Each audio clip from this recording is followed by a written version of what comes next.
Oui, salam. Allez, comment tous, je m'en fous, je commence l'intro. Salam alaikum à tous.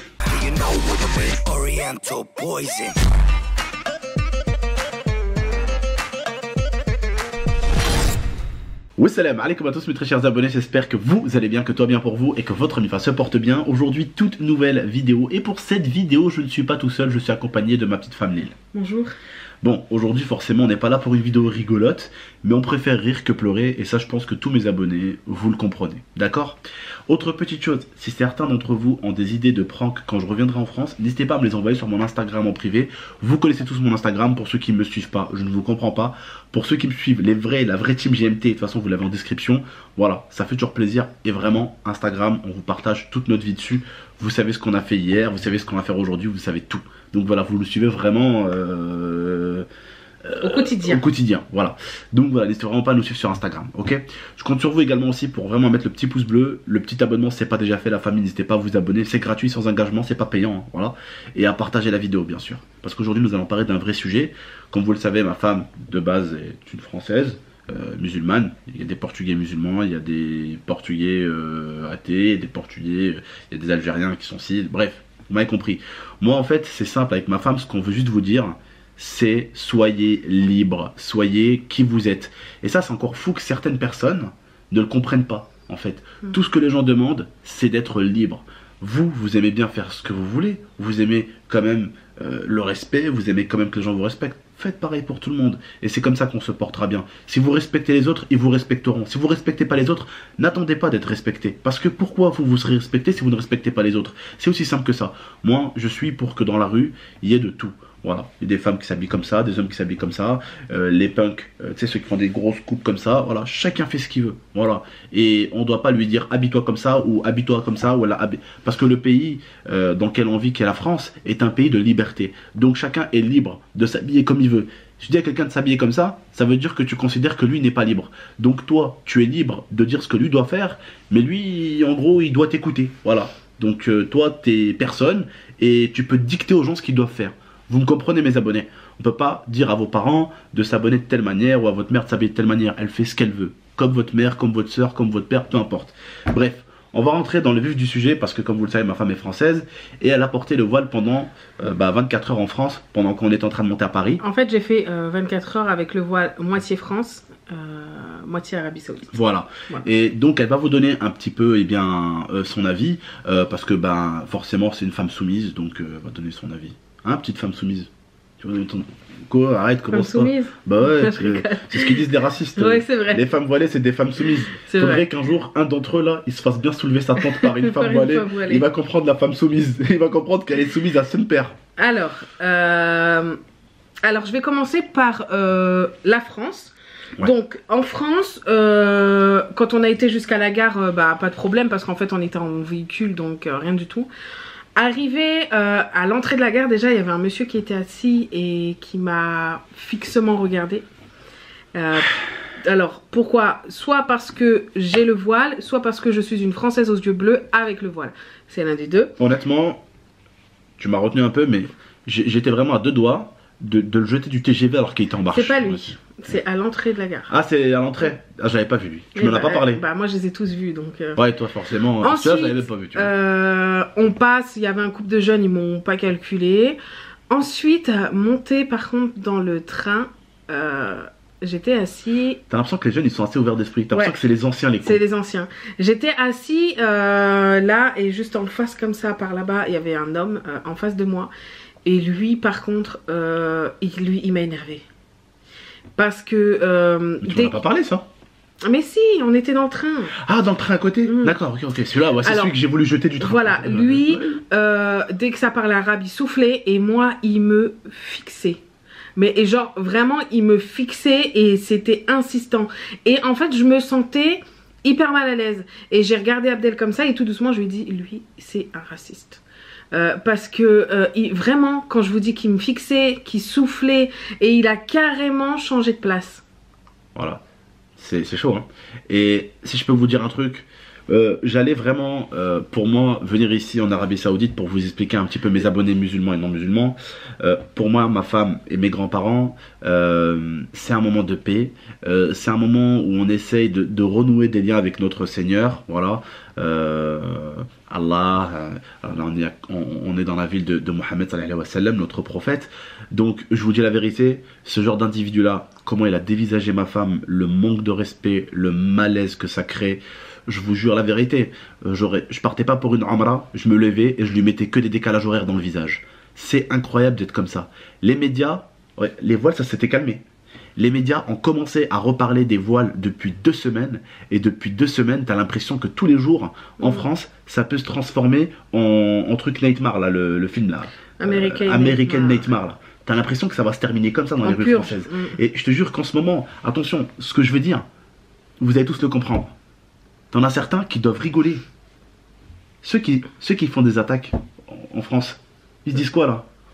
Ouais, il n'y a plus besoin d'attaquer. Hein. Regarde, dans pas longtemps, les Français musulmans et les autres Français, ils vont se manger entre eux. Ils vont se manger entre eux. C'est ce que j'ai l'impression. Et j'ai l'impression qu'en fait, les médias, il suffit qu'ils font quelque chose et c'est bon, c'est fini. Alors que tout part encore d'une histoire de femmes voilées. Alors pour ceux qui disent ouais, mais c'est pas le voile, c'est la femme qui laisse juste que ses yeux. Il y a ça aussi, forcément. Mais ça parle aussi du voile. Parce que pour savoir quand une femme met entièrement, ça ne s'appelle pas le voile, ça. Ce n'est pas le voile. Donc quand il parle de voile, il parle de celui-ci. Ça s'appelle le voile. D'accord? Voilà. Donc le journaliste, à moins que le journaliste devrait apprendre certaines choses avant d'en parler. Mais aujourd'hui, regardez, soyons pas bêtes. Vous connaissez Marie, la mère de Jésus. Elle a quoi sur la tête? Elle a un voile. Ceux qui vont à l'église, comment on les appelle? Les bonnes sœurs. Les bonnes sœurs. Elles ont quoi sur la tête? Ouais, elles ont des voiles. Mais oui, et quand elles sortent dans la rue, les bonnes sœurs, est-ce que les gens les regardent, la vérité? Voilà. Moi, j'ai pas vu des gens les dévisager dans la rue, les bonnes sœurs. Et pourtant, elles sont voilées. Je suis désolé, et ça, c'est une vérité. Honnêtement, quand vous voyez donc du coup des bonnes sœurs, pardon, excusez-moi, des bonnes sœurs dans la rue, elles ne sont jamais dévisagées. Pourquoi? Parce qu'elles ont la petite croix sur eux.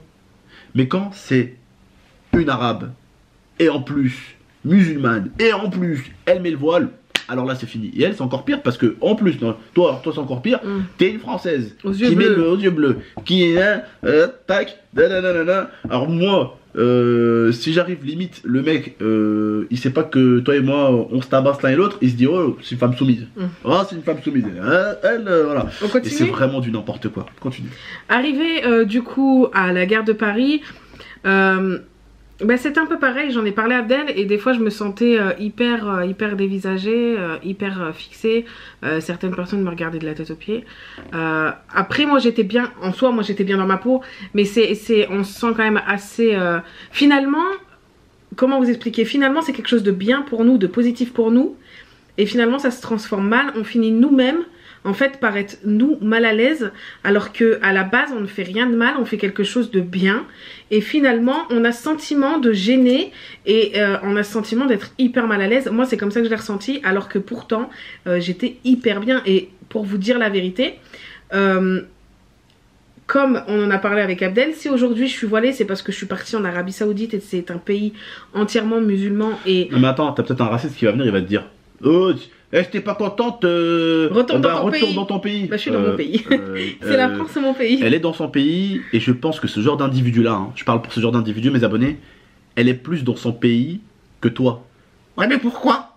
Parce que toute sa famille a combattu dans les rangs de l'armée française. Son grand-père faisait partie des forces spéciales françaises. Son arrière-grand-père était un soldat français. Son père est à l'armée et c'est un Français aussi. C'est des Français pure souche, tu peux pas faire plus pure souche que ça. Mais ce qu'on demande en fait dans ce monde de fous, c'est juste, vivons en paix quoi, merde. Hein, vivons en paix, arrêtons de chercher des problèmes là où il n'y en a pas. Voilà, la famille, je suis juste heureux de vous dire que tous ces médias créent juste des embrouilles. Ils créent des trucs mais inutiles. Ça n'a aucune utilité à part une seule, faire oublier les réels problèmes de la France. Et là je ne parle pas des Français, je parle du gouvernement, la famille. Le gouvernement contre lesquels vos parents des fois ils râlent parce qu'ils en ont marre de se faire taxer là, parce qu'ils en ont marre de se faire voler là. Bah ce gouvernement là, vous inquiétez pas qu'il fait tout ce qu'il faut dans le journalisme pour qu'on fasse en sorte d'oublier les réels problèmes et que on a un problème futile qui s'appelle le voile. Un problème futile, ridicule, normalement. Ouais, ridicule. Une femme a le droit de s'habiller de façon provocatrice, où on pourrait limite voir ses fesses, mais une femme n'a pas le droit de se couvrir les cheveux. Ah, en gros, elle a le droit de s'habiller comme je ne sais quoi, mais elle n'a pas le droit de se recouvrir les cheveux. C'est un truc de fou. Et ça, c'est les premières personnes à dire « Eh oh, liberté, hein !» Et c'est marrant aussi, ça me régale quand ils disent « Retourne dans ton pays ». Bah en fait, il faut comprendre qu'il y a beaucoup de musulmans qui sont nés en France. Ah, bienvenue, mec. Alors, à peu près, pour compter un petit peu de musulmans en France, il y en a à peu près plus de 4 millions, voire même peut-être 5 millions. Et beaucoup sont nés en France. Alors tu peux pas leur dire retourne dans ton pays, ça va être un peu compliqué. Il faut juste apprendre à cohabiter en fait. La France est justement un pays d'égalité, de liberté et de fraternité normalement. Et celui qui n'est pas content normalement, bah, c'est lui qui dégage. Parce que toi, tu n'es pas content, une femme devrait s'habiller comme toi tu le demandes. Mais en fait, t'es qui? T'es Kim Jong-un? T'es qui en fait? Tu vois? On parle encore d'égalité, mais c'est du foutage de gueule. En fait, c'est tout ça, c'est vraiment du faux cul. On dit en France l'égalité, égalité, liberté, liberté, Arrête liberté. Ouais, bref, liberté, ça me rend fou. Parce que on parle constamment de liberté, mais c'est quoi cette merde? Franchement, on est là à s'embrouiller pour des personnes qui se voilent ou qui ne se voilent pas. Et en fait, t'es qui toi? T'es qui pour dire ça en fait? Casse-toi au pire. T'es pas content, t'aimes pas les arabes, t'aimes pas les musulmans, va te mettre dans une île tropicale, t'inquiète pas, il y aura personne qui viendra te voir. Voilà, c'est tout. Aujourd'hui, on est dans un monde où les cultures sont mélangées, où les religions sont mélangées, où les gens sont mélangés, et il faut apprendre à cohabiter ensemble. Ce qu'on oublie, avant que Dieu nous mette sur cette terre, avant qu'on soit même musulmans, on est humain. Dieu a créé l'homme. On est humain, on vit tous sur le même bout de caillou. Le jour où ce caillou explose, il explose pour tout le monde. On est tous sur le même caillou. Et on est là, on est tous pareils. On a tous le corps fait de la même manière, on est tous les mêmes, et on va toujours chercher des trucs qui nous divisent, enfin qui vont nous diviser, au lieu de voir des trucs qui vont nous réunir. Voilà, c'est incroyable. C'est incroyable. Ça m'énerve parce que voilà. Ouais, la femme hindoue, elle devrait plus mettre de points rouges là au milieu. Non mais c'est quoi ça? Oui, la femme française n'a plus le droit de s'habiller de façon bourgeoise, c'est provocateur. Elle fait ce qu'elle veut la femme française, elle fait ce qu'elle veut la femme musulmane, elle fait ce qu'elle veut la femme hindoue. Et puis si t'es pas content du mélange culturel qu'il y a en France et du mélange religieux, eh ben dégage, c'est tout. Voilà. Et pour ceux qui n'ont pas compris, moi je suis le genre de personne, j'ai des amis, vous avez vu, portugais, des amis turcs, des amis qui viennent de n'importe où. Et qu'est-ce que je m'en fous? Moi, je fais attention à l'homme. Je m'en fous de la religion de l'individu ou de son pays. Moi, c'est l'homme ce qui compte. L'homme, sa façon de faire, ce que ses parents lui ont appris, les valeurs qui lui ont été inculquées. C'est ça le plus important. Le reste, on s'en fout. C'est un Algérien, c'est un voleur. Non, il n'y a pas de ça. Il n'y a pas de ça. Il n'y a pas de ça. Rien à voir. Donc voilà, la famille. Juste essayer de comprendre au bout d'un moment que... Alors certains, ça sert à rien de parler avec certains racistes, je dis bien racistes parce qu'en fait, la discussion, elle va être stérile du début jusqu'à la fin, parce qu'il va vouloir avoir raison. Mais tu as tort déjà, du début que ce pays-là se bat toujours pour une égalité, une fraternité et tout ce qui s'ensuit, déjà avec le mot liberté dans ce pays, il veut tout dire normalement. Il veut tout dire. Voilà. Je suis désolé, on autorise des femmes à faire la... Vous m'avez compris, dans la rue. Et tu n'autorises pas la femme à se voiler. Elle fait ce qu'elle veut, frère. Aussi bête que ça. Bref. T'as un truc à rajouter? Bah, j'avais pas fini. Ah, excuse-moi. Waouh, d'accord, j'ai pris je crois que t'avais fini, c'est pour ça que j'ai enchaîné. Bah non, donc je parlais de Paris, je parlais de la France. Ouais, donc, je l'ai super mal vécu en France parce qu'il y avait énormément de regards, etc. Donc, je l'ai hyper mal vécu et ça, j'en avais fait part à Abdel. Par contre, quand je suis arrivée en Arabie Saoudite, bah en fait, on est toutes pareilles et il n'y a aucun regard. Ne parle pas. Tu allais parler. Non. Je finis de parler. Homme soumis. Non, en fait, on est tout égal en fait en Arabie Saoudite et du coup, il n'y a aucun regard, il y a aucun jugement et franchement, mon séjour se passe hyper bien. Je me suis dit peut-être que du fait que je sois française, tu vois que je suis pas arabe quoi. Ouais. Peut-être que certains vont me regarder. En fait, absolument pas. Tout le monde est au même pied d'égalité. Et franchement, je le vis super bien. Quelque chose d'autre, avant que tu conclues. Quelque chose d'autre. Beaucoup m'ont posé la question, Lia, est-ce que tu comptes porter le voile une fois en France? Comme je l'ai dit Abdel, je suis venue dans ce pays qui est un pays 100% musulman et donc le respect était que je devais porter le voile. Je vais à la Mecque et c'est quelque chose de totalement normal que je respecte et que j'apprécie faire. Par contre, en France, il est probable que je ne le porte pas. Pourquoi? Parce que de mon point de vue, je suis pas encore totalement prête à avoir le voile en continu. Un jour, Inch'Allah. Tu prends, comment t'as dit, et des musulmans qui sont ici et qui font la Umrah, qui vont à la Mecque, des musulmans qui sont musulmans depuis 60 ans, depuis 30 ans, ils t'ont dit, c'est entre toi et ton Seigneur. Voilà. C'est quand toi et ton cœur, vous vous sentirez prêt à porter ça tout le temps, tu le feras. En tout cas, ce que tu as fait là avec nous, tu as fait un voyage spirituel, tu as fait un voyage pour venir voir notre prophète et pour t'approcher de Dieu. Tu es venu avec respect, tu t'es voilé. Maintenant, ce que certains, faut qu'ils comprennent, c'est qu'on ne deviendra jamais et on sera jamais plus musulman que notre prophète Mohammed sallallahu alayhi wa sallam. Et on en parlait la dernière fois avec des musulmans. Le problème de certains musulmans, c'est qu'ils croient qu'ils vont être plus musulmans que notre prophète sallallahu alayhi wa sallam. Et j'en ai parlé même avec plusieurs imams, que ce soit l'imam Bousna ou d'autres, ils m'ont toujours dit que je sois un imam ou que tu sois pas un imam, malheureusement, on pêchera toujours. Et on fera toujours des péchés. Le plus important, c'est d'essayer de trouver au moins dans sa journée 20 minutes pour prier celui qui nous a donné la vie. Certains croient que nous les Algériens, ou bref, les musulmans, ils croient qu'on prie pendant 1 heure, 2 heures par jour. Non. Et comme certains l'ont dit aussi encore, ils l'ont répété, le divertissement. Tu peux te divertir, la PlayStation, tout ça. Tu peux. Mais seulement, il faut avoir des heures pour se divertir et des heures pour prendre un livre, et lire un peu, réciter le Coran, il faut savoir, aller prier. Voilà. Il faut savoir faire les choses. Voilà, il faut savoir être dans la religion. Et il faut savoir avoir ses petits plaisirs à côté. C'est un compagnon de notre prophète Mohammed sallallahu alayhi wa sallam. Il lui avait dit ça. Le compagnon est rentré chez lui avec ses enfants et il jouait avec ses enfants. Et il est venu voir notre prophète et il lui a dit, entre guillemets, je précise, je ne connais pas exactement au mot près ce qui a été dit, mais ce qu'il lui a dit, c'est qu'il avait l'impression d'être s'éloigner de Dieu. J'ai l'impression de m'éloigner de Dieu quand je m'amuse avec mes enfants parce que j'en oublie Dieu. Il lui a répondu, il y a un temps à tout.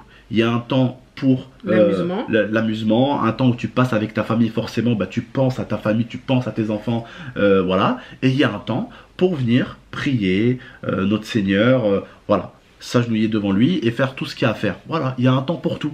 Et certains croient que ici en Arabie Saoudite tout est carré. Alors ici, je vous rassure, les gens écoutent la musique, les gens font de la musique, les gens jouent aux jeux vidéo, et pourtant ils sont dans la ville où notre prophète Mohammed sallallahu alayhi wa sallam est enterré. Et pourtant, ça n'empêche pas que des gens font des trucs haram, certes, mais ce qui compte, c'est ce qu'il y a ici. Et ce qu'il y a ici.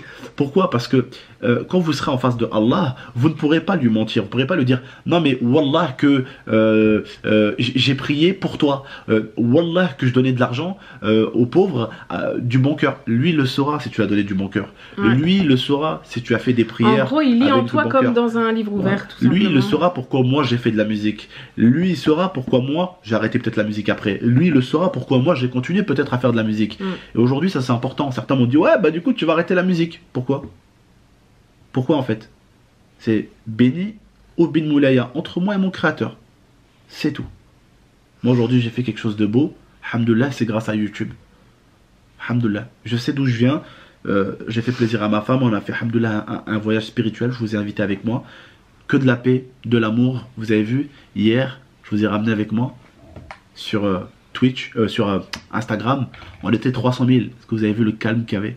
La sérénité, les gens qui dormaient par terre, les gens qui se levaient, les gens qui allaient boire, les gens qui priaient ensemble. Voilà ce que c'est la religion musulmane, c'est ça. C'est ça. Et autre chose aussi à savoir qui est important, c'est que moi je suis pas un imam, je suis loin d'être le musulman qui va te dire tout ce qu'il faut que tu fasses ou quoi que ce soit, très loin de là. Mais il y a des moments pour penser à notre Seigneur, il y a des moments forcément où tu es avec ta femme et tu penses pas à lui, c'est normal. Il y a des moments où tu joues avec ton fils, tu penses pas à lui, c'est normal. Il y a des moments où tu joues à Fortnite et tu penses pas à lui, c'est normal. C'est normal. Voilà. Et sachez-le, ça m'a fait beaucoup de bien ce voyage. Ça m'a énormément rapproché de ma religion. Parce que même si on fait tous Ramadan, l'Eid et tout, il n'y a rien de mieux qu'une Umrah pour vraiment bien se rapprocher de tout ça. Et encore, c'est que le début. Et en parlant du voile Hagga, en revenant au voile pour vous dire un truc, mes abonnés, musulmans et non musulmans, même en Arabie Saoudite, qui est le pays où notre prophète Mohammed sallallahu alayhi wa sallam est mort, même là, le voile il commence à être beaucoup plus souple. Avant, le voile, il fallait qu'une femme, elle l'ait jusqu'à là. Et l'enlever.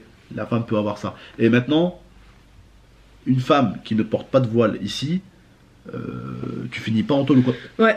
C'est plus Mais tranquille. pourtant, mais on en voit pas. Parlé. Et ouais, on n'en voit pas. On n'en voit pas. J'en ai parlé. C'est mal vu, forcément, comme si tu étais comme si une femme s'habillait mal, ouais. voilà. C'est mal vu, voilà. C'est mal vu, forcément. Mais même l'Arabie Saoudite, qui est un pays très très musulman, un pays vraiment musulman où il y a tout ici, eh ben, ils commencent à, voilà, à laisser un peu les gens faire un peu ce qu'ils ont à faire. Binhum ou bin moulam, entre eux et leur créateur, comme d'habitude. On est de simples mortels, on est de simples êtres humains. C'est pas à nous de juger ce que lui doit faire, ce que lui doit faire.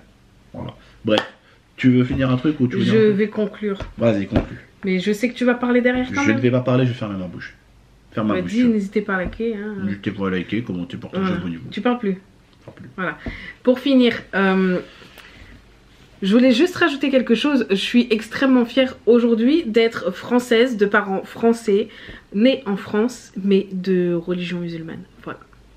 Et je ne regretterai jamais mon choix. Allez, femme soumise, va faire la cuisine. Non, mais je dis quelque chose de beau quand même. Oui, mais va faire la cuisine. Non, en gros, voilà. C'est un choix que j'ai fait, et non pas pour Abdel, je l'ai fait uniquement pour moi. Et aujourd'hui, j'en suis satisfaite et j'en suis très fière. Je suis vraiment heureuse en fait d'être venue ici, parce que on va faire du couscous. Non, j'aime la religion, j'aime l'islam et c'est pour ça que je me suis convertie, mais je suis encore, je sais pas si on peut dire ça comme ça, mais je suis encore plus tombée amoureuse de l'islam, je l'ai encore plus découvert en étant ici. Mais t'as vu que certaines personnes là quand même vraiment l'islam ils l'ont perverti quoi. Genre pour moi l'islam c'est la religion et c'est la plus belle. On prie ensemble, on mange ensemble, on est 300 000 au même endroit, on prie tous en même temps, on fait tous les mêmes mouvements, on ressort et je vous raconterai une histoire magnifique d'ailleurs et c'est de la paix, c'est tout. C'est de la paix. En fait, quand j'étais... Les médias Oui, laisse-moi finir parce que tu as dit que tu parlais plus. D'accord, ok. Quand j'étais... Parce que tu as beaucoup parlé, j'ai très peu parlé et pourtant c'était une vidéo pour moi. Quand j'étais dans cette mosquée, que j'étais assis au sol, je me suis sentie énormément apaisée. Je pourrais y passer des heures sans voir le temps passer. C'est incroyable, c'est une sensation incroyable et je souhaite à tous les musulmans du monde de pouvoir vivre ce que j'ai vécu et voilà, pour moi c'est mon plus beau voyage. Je pense que je pourrais jamais faire mieux. Ok. Donc, voilà. Va faire du couscous, femme soumise. Allez. Voilà, donc n'hésitez pas à liker, à commenter et à partager cette vidéo. Va faire la cuisine. D'accord. Au revoir. Les racistes, qu'est-ce qu'ils diraient pas comme conneries. Allez, bref, prenez soin de vous, les amis. Ciao tout le monde. Allez, prenez soin de vous. Et des bisous et on fera des bons pranks à mon retour. On va faire le couscous. Ouais, attends. Aïe, la table. Wesh. Elle m'a tiré, frère. Elle m'a pris pour frérot. Ciao.